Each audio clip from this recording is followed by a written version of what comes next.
Welcome to The Explainer. Today, we're diving deep into the Bhagavad Gita to pull out this incredible, timeless framework for really achieving inner mastery.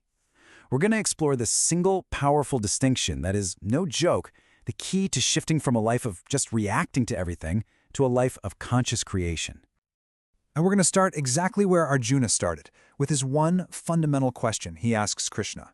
This single question kicks off a really profound exploration of consciousness itself, and you'll see it's just as relevant for us today as it was thousands of years ago. So here's our roadmap for this explainer. We'll start with the core problem we all face, then define these two huge realities of our existence. We'll look at what awakening actually looks like, lay out a practical path to get there, and finally, see what happens when you make this journey. Okay, let's jump in. First, we have to identify this universal problem, something that sits at the very root of so much of our suffering. It's really just a subtle but incredibly powerful case of mistaken identity. You know, the Gita calls this a kind of self-forgetfulness. Think about it. We get so tangled up in the day-to-day drama of our lives, the ups and the downs, the pleasure, the pain, that we completely forget who we really are. We start to think we are the experience instead of the one having the experience. And that confusion, right there, is the source of all our bondage. So how do we get out of this trap? Well, the Gita offers this brilliant solution. It's a crucial distinction between two fundamental parts of our being. This is sometimes called the yoga of distinction. So this concept basically splits our reality into two parts. On one side, you have the field. That's everything we can possibly observe, and it's always in flux. On the other side, you have the knower. This is the stable, silent awareness that just witnesses it all. So let's be clear, the field, or kshetra, is incredibly vast. I mean, it's not just your physical body. It's the whole stage and every single actor in the play of your life. From the tiniest thought in your head to the most distant star in the sky. If you can be aware of it, it's part of the field. And then, on the other side of that coin, you have the knower, or Kshetrajna. This is your true self. It's also called Purusha, or the soul. It's that unchanging consciousness that sees the field but is never ever defined by it. It's the stable center, totally untouched by life's storms. Here's a great little analogy to help this click. Think of our bodies and our life circumstances as a cup. It's just a temporary form, right? But the consciousness experiencing all that, the knower, that's the clay. It's the eternal substance that's still there, even when the cup eventually breaks. Okay, so this is a fantastic philosophical model. But what does it actually look like in real life? What are the actual observable signs when someone starts to identify more with the knower, that silent witness, instead of getting lost in the drama of the field? Well, the journey starts with the emergence of what the Gita calls sattvic qualities. These are qualities rooted in purity and balance. So instead of being driven by your reactive likes and dislikes, a person starts to act from a much higher purpose. You see this natural movement towards humility, harmlessness, and real inner discipline.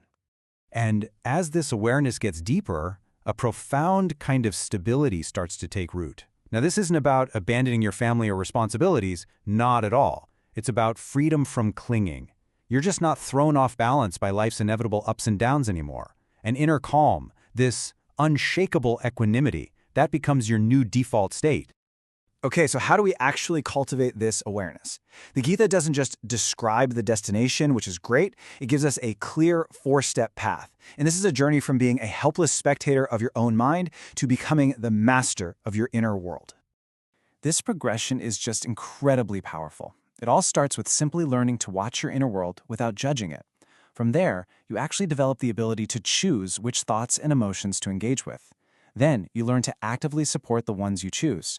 And finally, you become the true enjoyer of a life that's shaped by your conscious choice, not just by reactive habit. Now, this step right here, from witness to consenter, this is the real game changer. The first stage, being a witness, creates a little bit of space between you and your emotions. But the second stage, that's what empowers you to act in that space. It's the beginning of true emotional freedom, where you realize, hey, I am not my anger, I am the one who decides how to use its energy.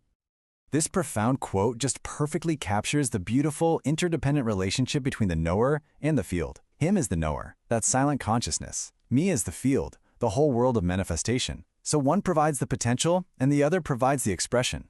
They are just two sides of one reality, locked in this eternal dance.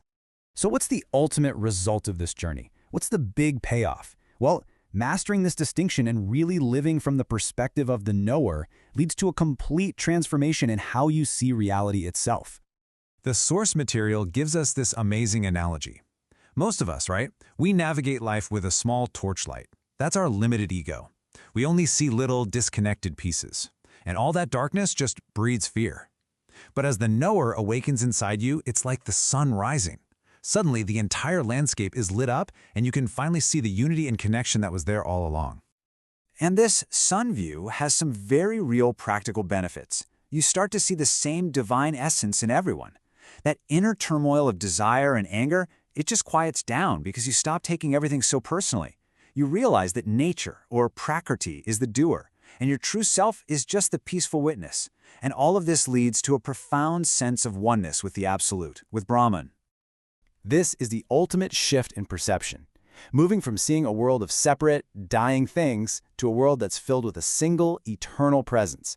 You start to see the clay inside every single cup. That is what it means to see with the eyes of wisdom. So as we wrap up this explainer, this is the question to carry with you. We all have this light inside us, the light of the knower. The whole journey is just about allowing that light to grow, to expand from a tiny little torchlight into a radiant sun.